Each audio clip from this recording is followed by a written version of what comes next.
Hey guys, welcome back to my channel.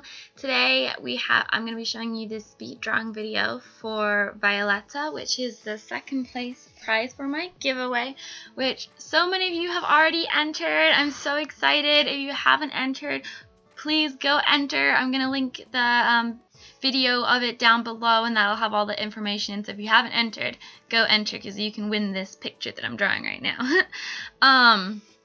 So this is a longer video just because this picture took a really long time. I have the whole sketching process filmed and I included it in here. So yeah, it's a bit of a longer video, but hopefully you all like it. So I started out by doing kind of the base sketch in a blue colored pencil. It's a blue call draw pencil thing. I don't know. They're supposed to be erasable. I don't really think they are, but I kind of used that to block out the basic shapes and get the anatomy, and then I went in with just a regular mechanical pencil and I defined the lines a little bit more and put in all of the detail and did all of that good stuff. And I have always done this, like I've always blocked out first and then refined, but I got the idea to use the blue colored pencil and then a regular pencil over the top from one of Bailey J's videos, and I was like, oh my god, that is such a good idea, because I always get confused because I'm such a messy sketcher. I'm like, my underdrawing is the same color as the overdrawing and it just gets really confusing. So this was a technique. Using the blue color pencil was something this is the first time I tried it and I really liked it. So that was really good thing for me to try, and I'm excited to use it again, use that technique again in my future projects. So, and then I used a light box to transfer it to watercolor paper. This is the B watercolor paper that I always use. I don't know the brand of the light box. I think it's just like light tracer. It's just a light tracer. It's just the cheapest light box that they had at Michael's, because the other one was like $90 and I didn't want to spend $90 on a light box. Like, no. But yeah, so I'm just transferring it to watercolor paper, and then I will go ahead and do the lines and get painting. I did the lines. I haven't gotten to it yet, obviously, but I do the lines in some colored pencil and some pen. So I kind of did her face and like her body in pen, but I did her hair and the waves in the background in colored pencil. And I really think it worked out well for the waves, but I wasn't a huge fan of how it worked in her hair, so I did end up going back over in the end with a pen for her hair. So right now I'm using a Prismacolor pencil for that, and I do go in and define it more with a pen at the end because it really just got kind of smudgy and it didn't keep as much definition as I would like, and I think it worked well combining the pencil and the pen. So I think that's what I'll do if I try to do that in the future. I also had some issues when I was erasing. If you do want to ink in colored pencil, I would highly recommend erasing your pencil lines underneath with a kneaded eraser, which I need to get another one of because mine is missing, as my regular eraser kind of was really smudgy. One of the things that I'm doing right now is I have just a piece of computer paper that I folded up, and I kept that underneath my hand so that I wasn't smudging the graphite around a bunch. Watercolor paper, when there's graphite on it, it tends to get really smudgy very easily. And that can like ingrain itself into the fibers of the paper kind of, and it'll make your paper, like your painting, look kind of dull if there's too much graphite on it. So by doing that, it keeps me from smudging the graphite, getting the graphite on my hand, and then moving that graphite over onto another portion of the picture. It still doesn't keep it perfectly clean, but it definitely helps. So I guess I'll talk about the picture itself. I decided for this picture to work from a reference, like an anatomy reference, instead of drawing completely from my head, because I really want to work on, well, I don't want to say my anatomy, but it is my anatomy, but it's a lot of other stuff. Like I want to work on creating more polished pieces, and I think that using references is really helpful for that. So I found an awesome reference on Pixel Lovely or Pixel Lovers. It's a free website for sketching They have a bunch of awesome human references, some nude, some clothed, and they're free, and you can draw from them, and you can sketch from them. You can do like timed sketches if you want to just practice gesture drawing, and it's a really good site. There's a lot of other great ones out there as well. Postmaniacs is really good, but I prefer photos of real people versus Postmaniacs, which is computer generated, and while it is anatomically correct, it doesn't have skin, it's all muscle, so sometimes that actually throws me off a little bit and things look a little stiffer than maybe they should. But that's also a really, really great one.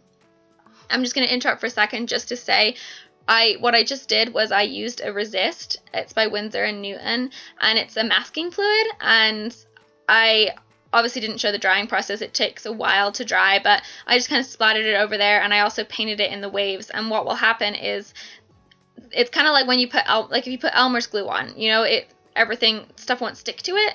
So you can, and then at the end you can like peel it off or erase it off, and it'll be white paper underneath. The only thing that I have to say about this Resist is it can stain a little bit, and it actually did on this picture on the larger areas. So the areas you can see in the waves, the lines, those came out perfectly clean and white. It was beautiful. But the spots on the back, the big ones, they have a pale yellow tinge to them, which I don't mind because I like off-whites and creams. But it can be really frustrating if you want a perfect pure white. And that's the Winsor & Newton masking fluid. And I don't know if mine does this just because it's kind of old or if it's a flaw with their masking fluid. But if you are looking for masking fluid, that is something to know about the Winsor & Newton one. So that said, going back to the picture, so I used a reference, just a nude figure, and then I kind of took it into my own style. You know, I used my own style for the face, and then obviously I added in all of her clothing, and I changed her hair and accessories, and I added the tail, which I realized upon watching this video I made a mistake for. I sketched it out so that the fronds, I guess, on her tail are actually kind of slightly off center, not on the edge of her tail, and there was supposed to be more of her tail peeking out to the right of those little fronds, and I didn't realize that when I transferred it. I think I missed it and ended up painting that part as the background. And I remember looking back on it and thinking, why does the tail look weirdly skinny at this end? And I thought I'd just drawn it wrong, and nope, I drew it how I wanted it, and then I failed. And then jumping back to what I'm doing on screen right now, you can see, as I mentioned in my previous video, I am laying out the shadows of the entire picture first. And I'm just doing this really basically. As you can see, I didn't get into too much detail in the hair, like getting in the strands. I just kind of blocked out the way the volume of the hair works. And I did that in a blue color this time instead of purple because I wanted her to have kind of a blue tinge. You know, she's in a blue environment, she's a mermaid, all of that.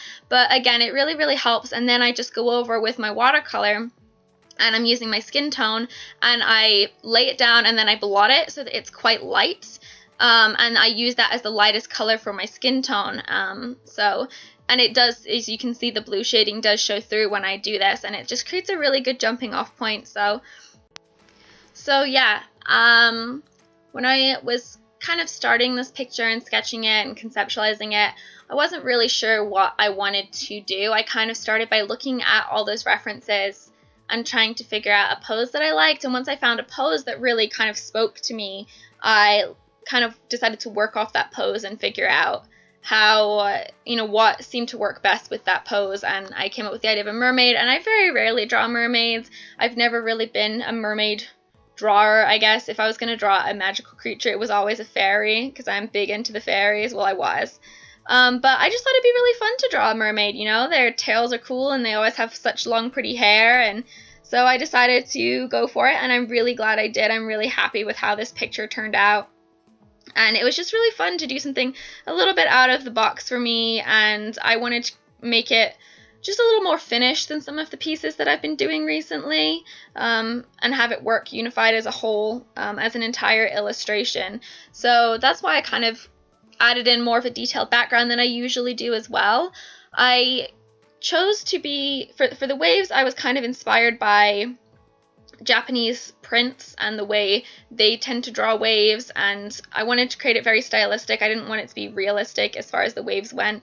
I wanted it to be a very stylized type of look, just because I thought that would work better with the slightly cartoon look of the mermaid, and I think that's more illustrative and fun. So I did that.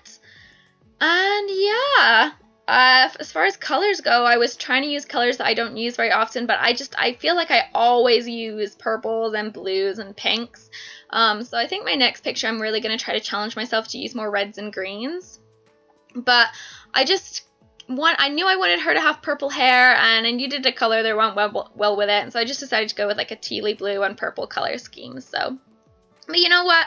I love it, and I love those colors, and I use them all the time because they're my favorites. So, you know, it happens. So, that's kind of everything to say about my process behind coming up with the concept. I just kind of let myself draw and took it one step at a time and built up off of the pose of the reference and all of that. I'm just kind of going in now and adding in more details. These are the small brushes that I own. If you've watched my Watercolor 101 brushes tutorial, I guess, or explanation, I mentioned that I have a couple small brushes that I do use quite frequently, and these are some of them. I don't know which one this is off the top of my head, because I can't tell. They all kind of look similar unless you're looking quite closely at them, but I'm going to guess it was the 0. And then this is, I believe, a 6 that I'm using to detail out, and I did most of this painting with a 6. So, also, I painted my nails like this morning, and I've been filming this video, and I'm not even doing anything with my hands, and I've completely messed them up. Like 3 of them are all kinds of destroyed. Nah, oh well. See, this is why I don't paint my nails. If you've noticed, like, when I first started doing my YouTube videos, I tried to have nice painted nails in, like, all of my videos. But the thing is, like, if I paint my nails, they are destroyed in, like, a day, not even. And they take a while to dry, and when I get excited to make a YouTube video, I just want to film it. I don't want to paint my nails and wait for them to dry, you guys. So if my nails ever look all cruddy and crummy in a video, I'm sorry. It's because I'm lazy. I have no other excuse.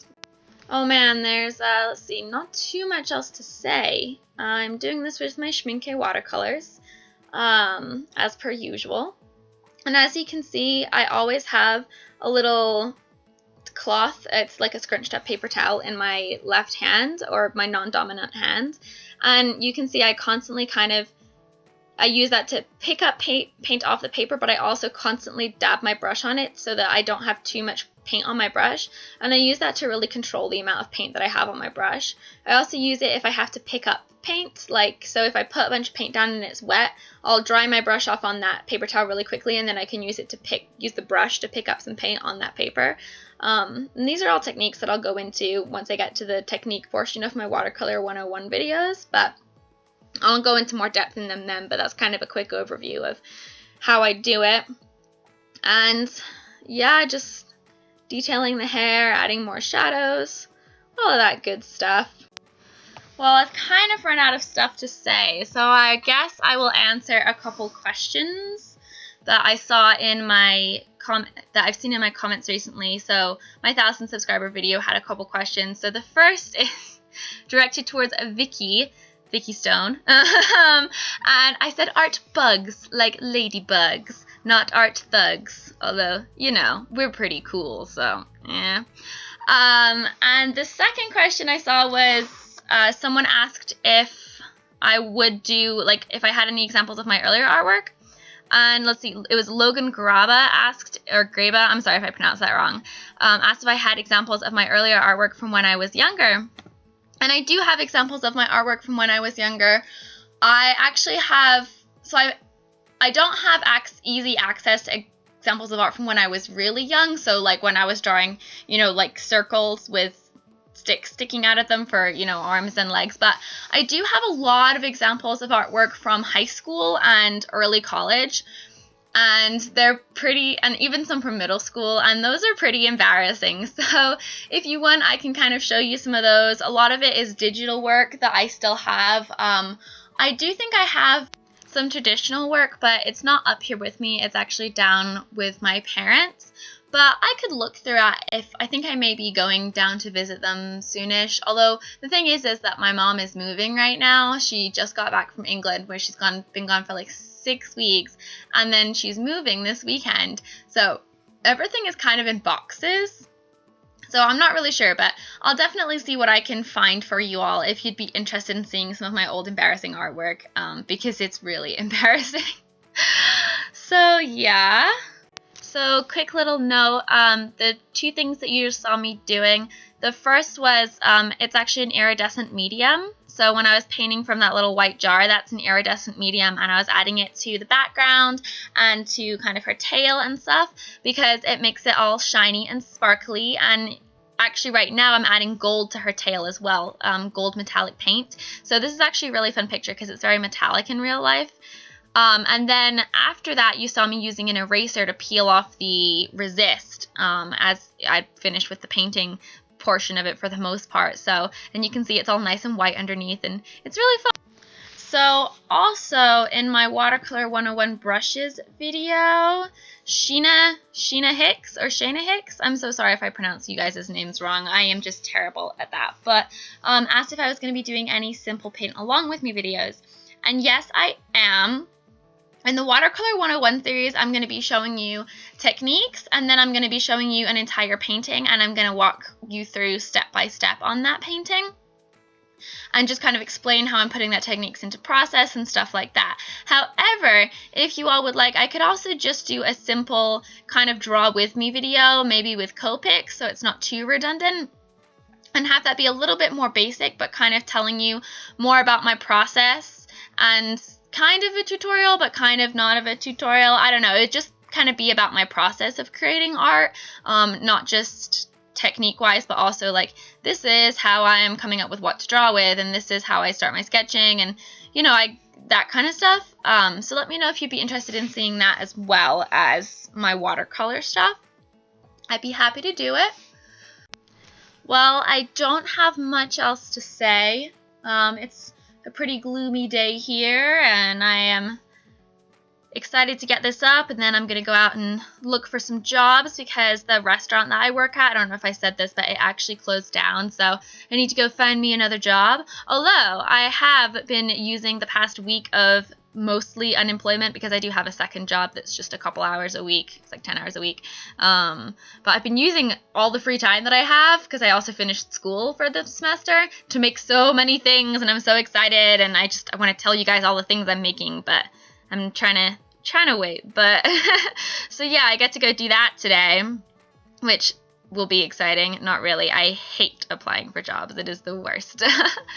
So yeah, I'm pretty much finished with the picture now. I'm just doing the last final little details, adding some pen, adding some colored pencil, and kind of going back and forth. So yeah, thank you so much for watching. I really hope you liked this video. Don't forget to like and subscribe, and if you want to win this picture, go ahead and enter my 1,000 subscriber giveaway. It's going for 10 more days until May 15th. I love you all so much. Thank you. Bye!